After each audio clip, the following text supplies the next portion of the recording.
नमस्कार. कथा या चॅनेलवरती आपल्या सर्वांचं मनपूर्वक स्वागत.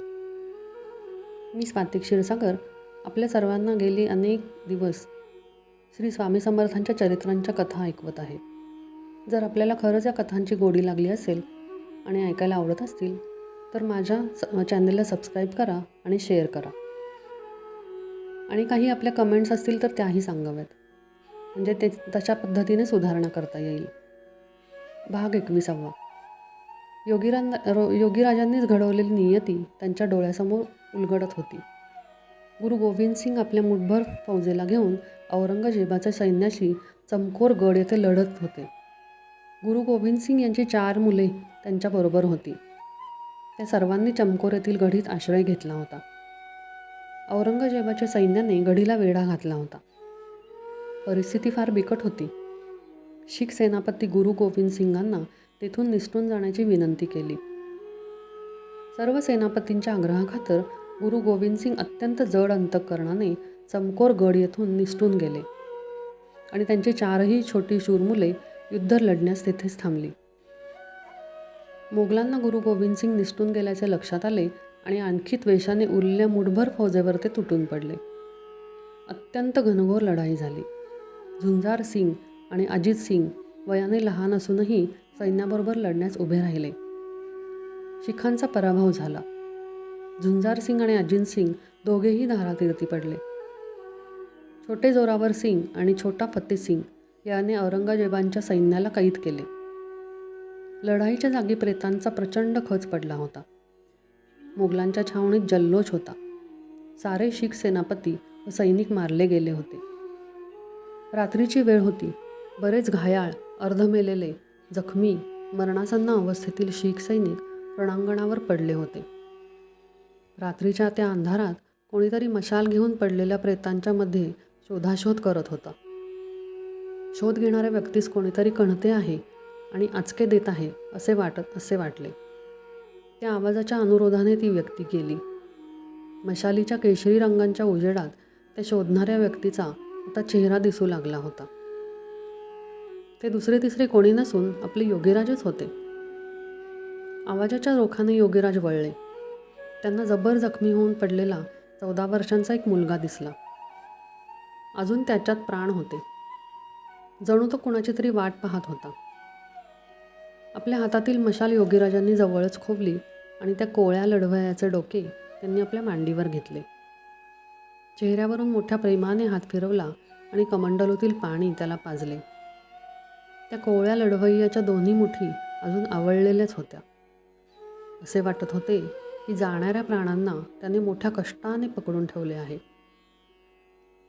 त्याची रक्ताने माखलेली छाती उडत होती. योगीराजांनी त्याच्याकडे प्रेमपूर्वक पाहिले. त्याच्या मृत्यूसमयी सळसळणारे क्षात्रतेज पाहून त्यांनी त्या छोट्या वीरयोद्ध्याला काय हवे आहे असे विचारले. त्या छोट्या वीरयोद्ध्याने मोठ्या कष्टाने एक शब्द उच्चारत सांगितले, रणांगणावर मी माझे कर्तव्य बजावत असताना, झुंजत असताना घायाळ होऊन पडलो आहे. मला माझे शौर्य दाखवायचे होते, पण वेळ कमी पडला. बळ संपून गेले. शत्रू सैन्य फारच जास्त होते. योगीराज स्वतःच घडवलेल्या नियतीच्या खेळाला पाहत होते. कर्मनियमांमुळे जी नियती आकार घेत होती त्यात त्यांना ढवळाढवळ करायची नव्हती. खुद्द परमात्मा असून सुद्धा योगीराजांनी त्या शूर बलयोद्ध्याला वचन दिले की तू पुढच्या जन्मात विख्यात शीख सेनापती बनशील. तुझे नामकरण करण्यास मी स्वतः येईन. तू अत्यंत शूर व बलवान होशील. त्या कुमाराच्या रक्ताने भरलेल्या कोवळ्या चेहऱ्यावर अतीव समाधान होते. परमात्म्याच्या मांडीवर जणू त्याच्या सर्व शारीरिक आणि मानसिक सुखांचा, दुःखांचा परिहार झाला होता. अत्यंत समाधानाने त्यानं कसाबसा धीर धरून ठेवलेला प्राण त्यागून टाकला. मिटलेल्या डोळ्यांच्या त्या चेहऱ्यावर आता मंद स्मित होते. असे वाटत होते की जणू काही तो शूर मुलगा योगीराजांच्या मांडीवर गाढ झोपी गेला आहे. हाच तो शूर कोवळा योद्धा जो इसवी 1791 मध्ये बलदेव सिंग आणि प्रीतम कौर यांच्या घरी प्रीतम कौरच्या पोटी जन्माला आला होता. योगीराजांना ओळखून तो आपल्या किलकार्यांनी आनंद व्यक्त करीत होता. योगीराजही आपल्या वचनपूर्तीसाठी बाबा सुमेर सिंग बनून हजर झाले होते. 3 दिवसांचे ते छोटे बाळ योगीराजांनी प्रेमपूर्वक आपल्या छातीशी धरले.